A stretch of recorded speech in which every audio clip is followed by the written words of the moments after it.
रामपुर में लोकसभा उपचुनाव को लेकर तैयारियां पूरी हो गई हैं। आज नामांकन प्रक्रिया भी शुरू हो गई है।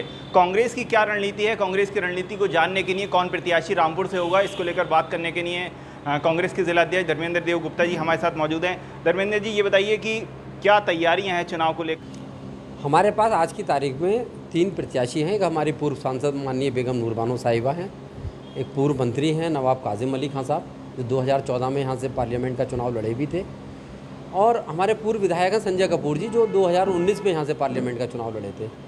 तो 3 मजबूत प्रत्याशी हैं हमारे पास, और चुनाव के लिए तो कांग्रेस हर वक्त सशक्त है और तैयार रहती है। ये बताइए कि कांग्रेस ने नवाब कासिम अली खान उर्फ नवेद मियां को आपने बताया, उन्होंने तो अभी भी टिकट देकर देख लिया था ना, क्या नतीजे सामने आए? नहीं, देखिए, ये अभी जिस चुनाव की आप बात कर रहे हो वो पूरे प्रदेश में चुनाव एक अलग तरीके का था। ये बाई इलेक्शन है, हम उस चुनाव से इस चुनाव की कोई तुलना नहीं कर सकते।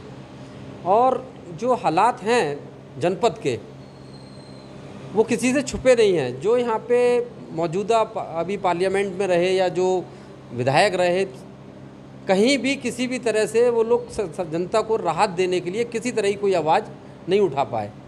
महंगाई का मुद्दा हो, भ्रष्टाचार का मुद्दा हो, पुलिस के जुल्मों का मुद्दा हो, कहीं भी किसी भी मुद्दे पे हमारे जो नुमाइंदे थे वो कहीं जनता के लिए खड़े नहीं हो पाए। बताइए कि आजम खान तो अब सीतापुर जेल से बाहर हैं और चुनाव में ऐसे में कमान वो खुद संभालेंगे, तो क्या लगता है आपको कि कांग्रेस कहीं? कोई बात नहीं है, माननीय आजम खान साहब हमेशा से हमारे सामने रहे हैं और कांग्रेस का विरोध किया है उन्होंने, तो जो उनका पहले रहा वो आज भी रहेगा और हम उनके सामने हैं, कोई उससे फर्क नहीं पड़ेगा। बीजेपी मौजूदा सरकार में तो इसका तो बड़ा फैक्ट पड़ता है कि भाई प्रशासन शासन सब उनका, फिर उसके बाद ऐसे में कांग्रेस को कहाँ चुनाव मानेंगे और कितना मजबूत मानेंगे, क्योंकि कांग्रेस की तो अभी लोग कह रहे हैं कहीं पकड़ भी इतनी कमज़ोर होती जा रही है।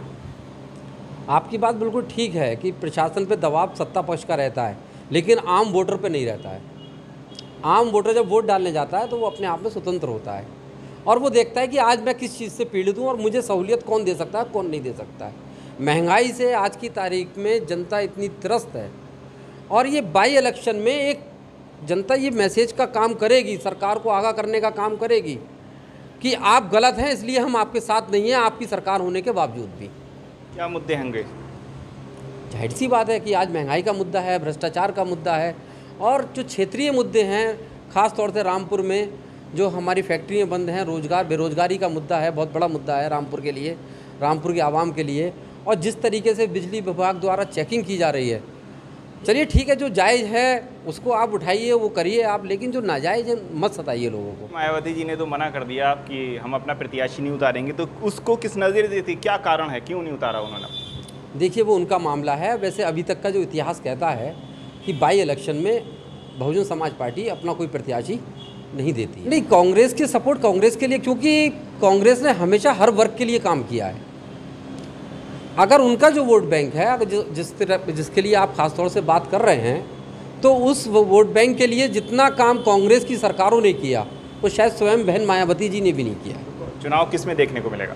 चुनाव साइड सी बात है, कांग्रेस का चुनाव होगा, कांग्रेस वर्सेस या जो मौजूदा यहाँ पे सरकार है उससे। कोई मजबूत प्रत्याशी अगर भाजपा उतारती है तो फाइट होगी? कोई फ़र्क नहीं पड़ता। भाजपा के जो मौजूदा अगर कोई कितना भी मजबूत प्रत्याशी उतार लें, लेकिन जो हालात हैं वो उनके फेवर में नहीं है। तो हमारे साथ कांग्रेस जिलाध्यक्ष धर्मेंद्र देव गुप्ता मौजूद थे। उन्होंने कहा कई लोगों ने हमें कांग्रेस से टिकट मांगने की नहीं दावेदारी की है, अब ये कांग्रेस पार्टी किसको टिकट देती है तो आने वाला वक्त बताएगा। रामपुर से जिशान खान।